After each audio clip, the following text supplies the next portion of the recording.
Amici bellini, e allora voi siete a freddo, con tutta calma, sicuramente vi è passata, immagino vi sia passata.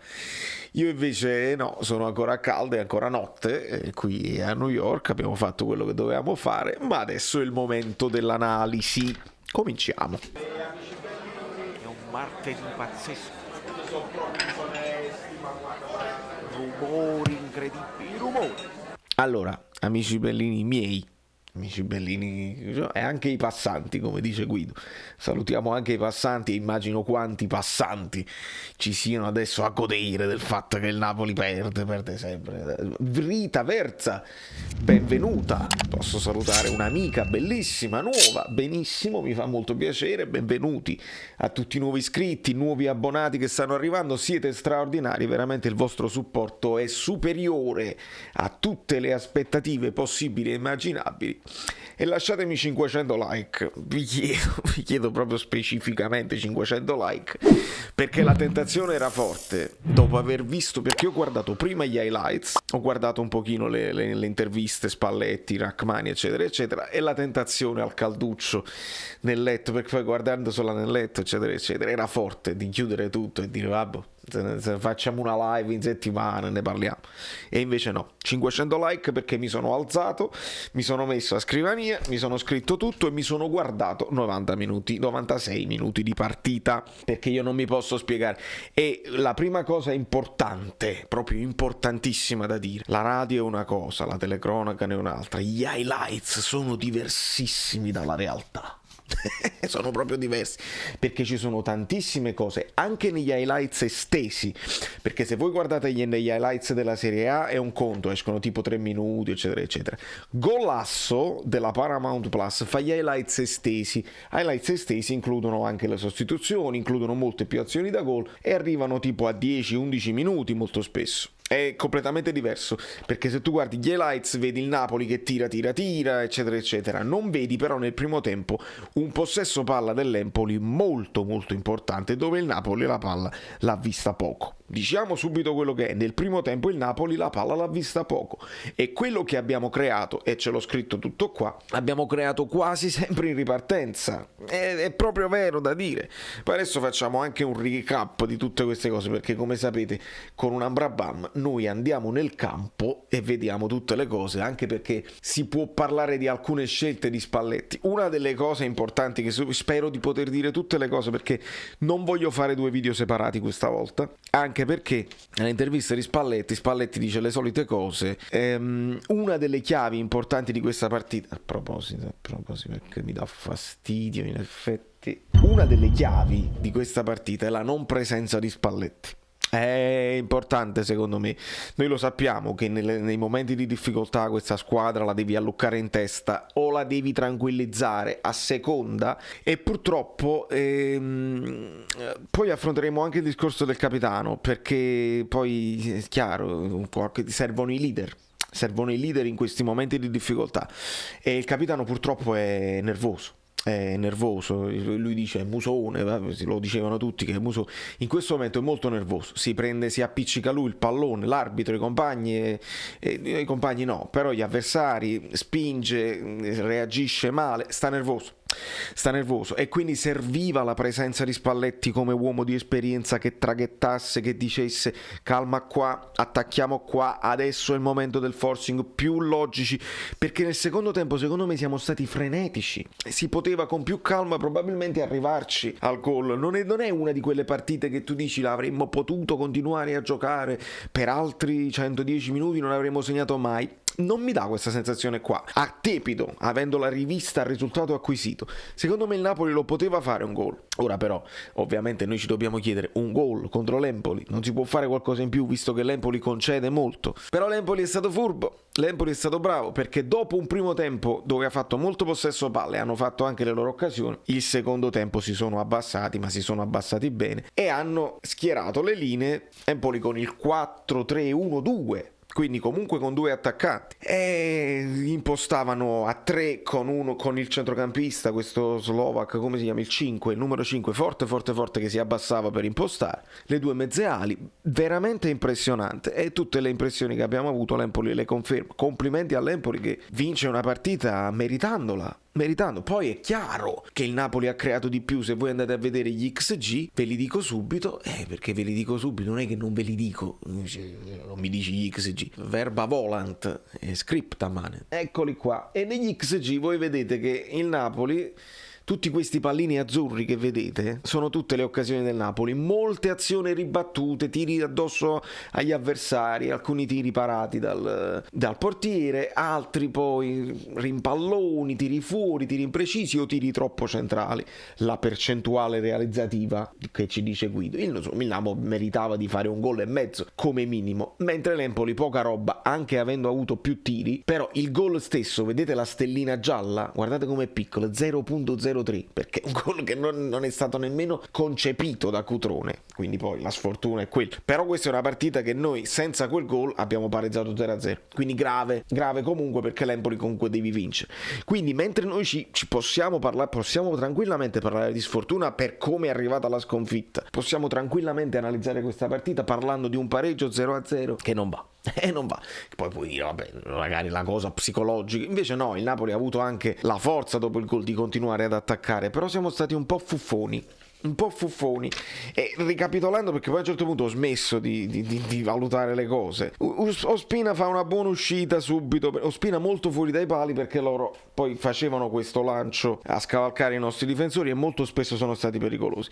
Dopodiché c'è il classico tiro di Mertens che si mette al limite dell'aria e quasi lo prende al 20°, poi perdiamo subito Zielinski. Quindi questa situazione qua che vediamo in campo la dobbiamo subito cambiare, perché a me la coppia Dem e Zielinski piace pure, però l'abbiamo perso subito per questa cosa dell'affaticamento respiratorio. Speriamo non sia niente di grave, però è chiaro che ti metti paura e va bene. Quindi tolto Zielinski, Insigne va qua e Elmas va a centrocampo. Primo dubbio che vorremmo chiedere a Spalletti, invece a Spalletti gli chiedono: ma come si risolve la crisi psicologicamente? No, chiedete le cose vere di campo. Era Insigne la scelta più giusta, o potevi giocarti un Petagna subito e spostavi un ass da quella parte, o spostavi Lozano da quella parte, o ti potevi, perché Petagna mi è sembrato che sia entrato bene, lo stesso Politano è entrato bene. Ok, spostavi Politano là, mettevi Lozano dall'altra parte, che comunque era vivace nel primo tempo. Si tocca, la lingua batte dove il dente duole, ovviamente Lozano, però quando poi ti arriva la palla tra i piedi non pensi ai denti e vai.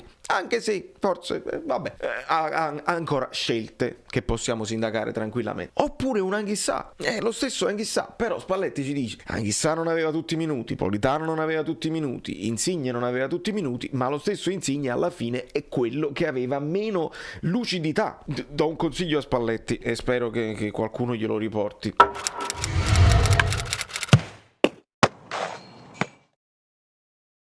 Luciano, devi sapere che il San Paolo mormora, e se noi qua facciamo delle analisi oneste su Insigne quando gioca bene, quando gioca male, quando non è in palla, eccetera eccetera, noi con calma, bellini, il San Paolo invece mormora, e quando Insigne prova ad aggirare l'avversario e sbatte, oppure prova a fare il cambio di gioco e questa volta non sono precisi neanche i cambi di gioco, oppure tira e non arriva in porta, il San Paolo mormora, anzi il Maradona mormora. Di conseguenza non era questo il momento di metterlo in campo se non sta ancora in piena forma. Lo dovevi mettere in trasferta, ma ovviamente non ce ne va bene. Questo è un consiglio che do a Luciano.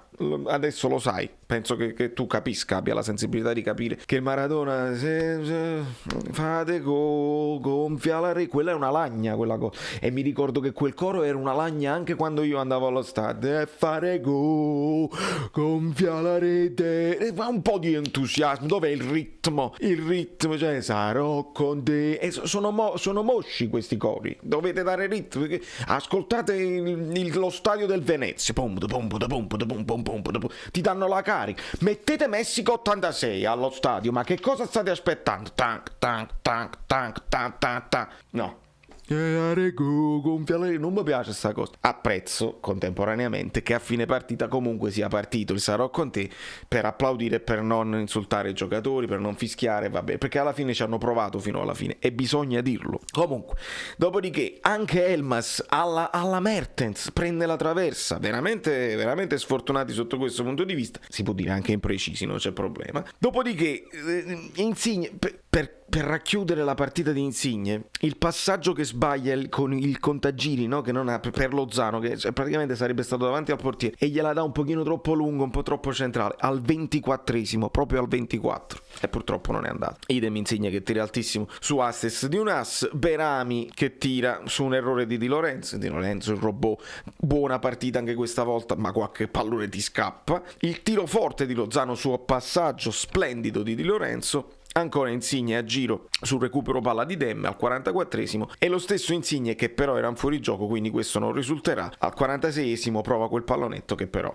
il portiere para tranquillamente. Ancora Beirami parato su incertezza di Rachmani, che vado non vado eccetera eccetera, e si chiude un primo tempo abbastanza equilibrato con possesso palla a Empoli senza proprio problemi. Nel secondo tempo non c'è il rigore, parliamo pure dell'arbitraggio ovviamente, su un corner c'è Pinamonti che si para così, quindi lì non c'è il rigore. Dopodiché tiro di Mertens bloccato, anche lì chiede il rigore, non c'è il rigore. Dopodiché tiro di Di Lorenzo bloccato, parato dal portiere al 49esimo. Cutrone, l'uscita di Ospina, perché poi ce la vogliamo prendere con Ospina, perché lì così, ma quello è stato un pinball. Tatà, tu non sai, cioè tu stai in porta, vedi che Anghissà la prende, tu calcoli la traiettoria, Anghissà l'ha presa, benissimo, guardo già avanti e guardo così, appena la prende, ti ritorna il pallone addosso. Non riesco a dare colpi ad Ospina, mi dispiace, però la papera Ospina va benissimo. Altro tiro di un ass al 55esimo che finisce di poco fuori, dopodiché Juan Jesus, il gol annullato a Juan Jesus che purtroppo è in centimetri in fuorigioco. Ancora un bello schema da calcio di punizione del Napoli, tutti i giocatori piazzati bene, il cross di Mario Rui è bello preciso, per pochi centimetri non passiamo in vantaggio. Dopodiché la girandola di sostituzioni, entra Petagna, entra Politano e quindi qua non cambia niente ed entra Anghissà. Nel momento in cui entra Anghissà non mi piace la coppia Elmas Anghissà per un motivo, a parte molto inedita. Comincia Anghissà molto anarchico, con Elmas che rimane più dietro e non lo capisco. Ecco perché la presenza di Spalletti, poi magari Domenichini glielo stava dicendo, non lo so, però io Domenichini lo vedo un po' arrendevole in panchina, sinceramente. Non lo conosco, non lo riesco a giudicare, ma lo vedo un po' arrendevole. Insomma, Anghissà voleva far valere la sua fisicità, perché guardate come siamo piccolini là davanti. Anche questo conta. E quindi Anghissà voleva far valere un po' la sua fisicità là davanti ed era un pochino più anarchico ed Elmas rimaneva più dietro a coprire. No, doveva essere il contrario. È Elmas che deve riempire l'aria, perché poi se Petagna rimane troppo isolato, Insigne non si inseriva, un ass faceva da raccordo, lo faceva anche bene. A me è piaciuta molto la partita di un ass. Lozano così e così, Politano fresco, vivace, non male. Alla fine, se andiamo a prendere le prestazioni individuali, nemmeno poi malissimo, voglio dire. Però c'è stata questa cosa tra Elmas e Anghissà che non mi convinceva tantissimo. Dopodiché tentativi di Politano, un altro tentativo di Insigne un po' centrale parato dal portiere, poi c'è il gollonzo della vita, che quello non lo rifarà mai nella vita, poi c'è il palo di Petagna sul quale poi c'è un controllo con la mano lì, un replay, mezzo replay, non è chiaro. Su questo insisto, ripeto, non ce lo fanno vedere, ci fanno rivedere più volte altri tipi di contatti e altre cose e ci siamo tolto il dubbio. Questo qua non me l'hanno tolto il dubbio. Sul tiro di Petagna che finisce sul palo, il controllo sembra col braccio, ma non ve lo posso dire, non posso gridare allo scandalo. Dopodiché, quello che mi diceva anche Max Allegri in live, c'è un contatto su Petagna, lo possiamo chiamare rigorino, se lo tira a terra, non c'è problema. Anche questi sono modi in cui le squadre più rispettate risolvono le partite storte, le partite bloccate. Non c'è proprio nessun problema a dirlo. Il Napoli doveva vincere 3-0 anche perché l'Empoli nel primo tempo ci ha lasciato molti spazi, perché hanno giocato all'arma bianca belli aperti e noi avremmo dovuto essere più precisi in avanti. Sì. L'arbitro ci ha fatto perdere la partita? No. Poteva questo rigorino aggiustarci la stagione? Sì. È chiaro come si analizza il calcio? Si analizza tutto. Il Napoli doveva fare di più, il Napoli è meritevole di questa sconfitta, siamo stati sfortunati, ci abbiamo provato, non funziona. Esistono le partite storte. Le partite storte si aggiustano anche con un episodio, e l'ha detto anche Spalletti. Un episodio che ti gira bene, una palla che invece di finire sulla testa del difensore su un altro tiro di Insigne, finisce sulla testa e finisce nel set. E invece no, finisce in calcio d'angolo. Di conseguenza questo poi significa analizzare anche gli episodi quando voi mi parlate di sfortuna, e avete ragione, perché il Napoli l'ha fatto l'assalto finale, l'assedio eccetera eccetera, però un assedio un po' confuso, un po' senza quella pazienza, un pochino quello là il Napoli solito. E invece noi abbiamo parlato, il Napoli c'ha più pazienza, il Napoli così. Quando ti vanno bene le cose tu la analizzi così e dici che c'è più pazienza, e invece no. Quindi tra i vari spunti che vi do in chiusura, imprecisione nei passaggi, un po' di fretta, la posizione di Elmas che qui da centrale, Elmas deve stare qua, deve stare in questa zona, va bene nella zona di Insigne, va bene nella zona di Unas, può giocare qua perché una delle sue cose importanti è che si inserisce e ha il gol nelle gambe. Se lo metti qua va pure bene, però se lo metti dietro ad Anghissà non va bene. La presenza di Demme lasciava Elmas più libero di andare un po' più avanti, sotto questo punto di vista sì, però anche Demme non è al 100%. Quando Demme perde un paio di duelli, a me qualche cosa vuol dire che non va. La presenza di Spalletti, ve l'ho detto, Unas non solo è divertente da vedere, perché poi penso che i tifosi di altre squadre si siano divertiti a vedere una bella partita. Unas bene proprio, non solo negli spunti, li supera tutti in dribbling, Lavezzi con più tecnica, ecco, è un Lavezzi con più tecnica, però Lavezzi aveva più rifinitura, Unas ha più gol, Unas quando tira bene in porta, Lavezzi aveva più rifinitura, Lavezzi alzava la testa prima e sapeva quando liberarsi del pallone. Vedete se ci fate caso su questa cosa qua. Però Unas quando tocca il pallone ti lascia a terra e non sai mai dove se ne va. Veramente importante. In questo momento Unas deve giocare sempre titolare. Spalletti deve trovare un modo per farlo giocare titolare, perché queste partite bloccate ce le può sbloccare Unas. Solo, amico mio, passala prima perché finisce il campo e purtroppo non l'hai passata prima. È un ragazzo che ha giocato poco a questi livelli e quindi deve capire le fasi della partita. Dopodiché gli highlights, il primo tempo, l'Empoli, abbiamo parlato di tutto. Da New York, Valerio Fluido è tutto, un bel video di 18 minuti, ci sta, e secondo me i like possono diventare anche 600. Dopodiché la chiosa finale è che mo dobbiamo giocare col Milan e dobbiamo giocare con lo Spezia. Avendo il Napoli fatto 36 punti, se il Napoli vincesse col Milan e vincesse con lo Spezia, andiamo a 42, un punto in meno della stagione, del girone di ritorno dell'anno scorso. Quindi quando voi venite che volete per forza fare il raffronto con Gattuso, che io non voglio fare, non ci sto a questi discorsi perché le situazioni sono diverse, venitemi a fare il raffronto con Gattuso un'altra volta e vedete che se il Napoli vincesse con il Milan, cosa impossibile, calcisticamente improbabile, fa un punto in meno del Napoli di Gattuso dell'anno scorso. Ma gli infortuni pure l'anno scorso. Di conseguenza ci calmiamo, abbiamo equilibrio nelle cose e non facciamo sempre i raffronti, perché al raffronto ad oggi Spalletti rispetto al girone è peggio. Che vogliamo fare? Attenuanti? Sì, ci sono tutte, c'erano però pure l'anno scorso e vi siete divertiti a demolire, non voi, altri che sappiamo chi è. Di conseguenza ragazzi, io vi dico, col Milan ci toglierei ogni pensiero, quello che viene. Gulam non esiste. Mario Rui è diffidato. Gulam non entra mai. Esiste Gulam? No. Come può il Napoli essere da scudetto se Gulam non esiste? Se Malquit... quando entra Malquit, Di Lorenzo torna a fare il centrocampista. Ho detto tutto. E lo fa anche bene. Ciao, sono Saveria Solida. Se arriviamo a 15.000 iscritti su YouTube è una cosa di cortesia, ma secondo me dovreste seguirlo anche su Instagram, @ValerioFluido. Fa tutte queste cose cretine. Sei iscritto pure a TikTok. Di più, dai, basta, sei cringe. Quante cose.